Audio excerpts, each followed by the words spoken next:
আজ আমরা ৩ বান্ধবী মিলে করলাম পিকনিক। আর পিকনিকে কে কি রান্না করলো সেটাই থাকবে আজকের ভিডিওতে। সো হ্যালো এভরিওয়ান, কি অবস্থা সবার, কেমন আছো সবাই?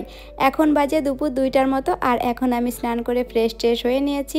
আর টুকটাক যেমন আলু পেঁয়াজ রসুন এইগুলি কেটে নিচ্ছিলাম। আর পেঁয়াজ কাটতে গিয়ে কিন্তু আমার চোখ দিয়ে অনেকখানি জল বেরিয়ে গেছে। সে যাই হোক, আমি এখন বাজারগুলো বের করে নিচ্ছিলাম। আর সালাদের জন্য নিয়ে এসেছে শসা, গাজর আর চুইটা মাংসের জন্য। এখন চলে যাচ্ছি মাছ মাংসের ধাপে। আর মাছের ভিতর ছিল চিংড়ি, ছিল ইলিশ। আর চিংড়িটা কিন্তু বেশ বড় সাইজের ছিল, যেটা ক্যামেরাতে খুব একটা বোঝা যাচ্ছে না।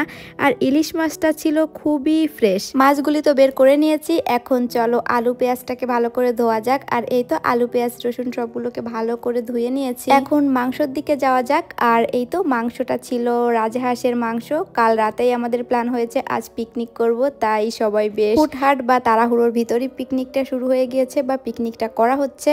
যাই হোক, মাংসটাকে আমি এখানে বেশ ভালো করে ধুয়ে নিলাম। আর তাদের কল দিয়ে শুনলাম তারা কখন আসবে। তারা বলেছে প্রায় 4:30 5টার দিকে তারা আসবে। তাই আমি ভাবলাম কেননা এখনো 2-1 ঘন্টা বাকি, তো বাকি কাজগুলো আমি সেরে রাখি, যেমন মাছগুলো ভাজি করে রাখি বা আলুগুলো ভাজি করে রাখি, টুকটাক রান্নাগুলো আমি কমপ্লিট করে রাখি। তাহলে ওরা আসলে আমরা অনেকক্ষণ আড্ডা দিতে পারবো বা গল্প করতে পারবো।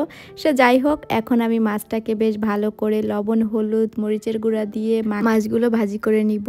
আর ইলিশ মাছটা বা চিংড়ি বলো কাঁকড়া বলো, এই ধরনের মাছ কেন যায় না, একটু কাঁচা কাঁচা থাকলে স্মেলটা ভালো আসে এবং খেতেও বেশ টেস্টি হয়। ইলিশ মাছটা দিয়ে সরষে ইলিশ হবে, তাই মাছটাকে খুব একটা বেশি ভাজি করব না, জাস্ট হালকা আছে হালকা একটু ভাজি করে নিব।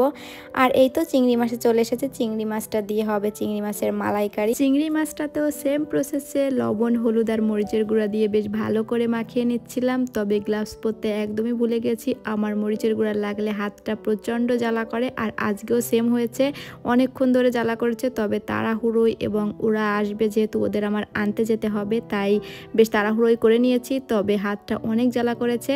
আর এই তো তেল গরম করে চিংড়িটাকেও বেশ এই পাশ ওই পাশ করে ভাজি করে নিয়েছি। আর মালাইকারি যেহেতু এটাও একটু কাঁচা কাঁচা থাকবে, তাই জাস্ট হালকা আছে হালকা একটু ভাজি করে নিয়েছি। আর এই যে দেখো ইলিশ মাছটাও কিন্তু বেশ দারুণ লাগছে দেখতে। আমার তো ইলিশ মাছ ভাজি হলে আর কিছুই লাগে না। সে যাই হোক, এখন আমি বেগুনটাও ভাজি করে নিচ্ছি। আর বেগুনেও সেম হলুদ লবণ আর মরিচের গুঁড়া দিয়ে ভালো করে মাখিয়ে নিয়েছি। আর এই 3 রকম মাছ বা বেগুন আমার হাত দিয়ে মাখাতে প্রচণ্ড কষ্ট হয়ে গিয়েছে এবং প্রচণ্ড জ্বালা করেছে, কেননা ঝাল আমার হাতে একদমই শ্যুট করে না। আর বেগুনটাকে পেঁয়াজ দিয়ে ভাজি করব। পেঁয়াজ দিয়ে ভাজি করলে বেগুনটা খেতে অসাধারণ লাগে। আর এই তো সেই সেম তেলে আমি বেগুনটাকে ভাজি করে নিচ্ছি, কেননা অনেকটা তেল রয়ে গিয়েছিল। আর এই তো বেগুনটা আর পেঁয়াজটাকে বেশ ভালো করে ভাজি করে নিয়েছি। আর এখানে আমি সব কিছু ভাজি করে নিয়েছি, বা টুকটাক যেগুলি কাজ এগিয়ে রাখা যায় সেগুলি করে রেখেছি। আর ভাতটাও আমি এখানে রান্না করে নিয়েছি। যে কাজগুলি একটু কষ্টের বা টুকটাক এগিয়ে রাখা যায় সেগুলি আমি করে রাখার চেষ্টা করেছি, তাহলে ওরা আসলে আমরা অনেকক্ষণ আড্ডা দিতে পারবো। আর এই তো ভাত হয়ে যাওয়ার পর ডিমটা সেদ্ধ করে নিয়েছি। আর ওরা আসবে তাই ওদের জন্য একটু নুডলস রান্না করেছি। খুবই তাড়াহুড়োই নুডলসটা রান্না করেছি, জানি না টেস্ট কেমন আসবে। আর বাসা থেকে বেরিয়ে চলে এসেছি তাদের নিতে। আর এই তো 7 রাস্তায় ওয়েট করছিলাম তাদের জন্য, বাট তাদের আসতে আরও 30 মিনিটের মতো টাইম লাগবে। তাই আমরা এখানে চা অর্ডার করে চা খাচ্ছিলাম আর গল্প করছিলাম। এখন তো মেজাজটা খুবই খারাপ হচ্ছে, কারণ আমি বাসায় বেশ তাড়াহুড়ো করে নুডলসটা রান্না করেছি এবং আমি একটুও রেডি হইনি, যেমন বাসায় ছিলাম সেভাবেই বেরিয়ে পড়েছি। সে যাই হোক, প্রায় 30-40 মিনিট থাকার পর একজন এসেছে। আরেকজনের আসতে নাকি আরও 10 মিনিটের মতো টাইম লাগবে।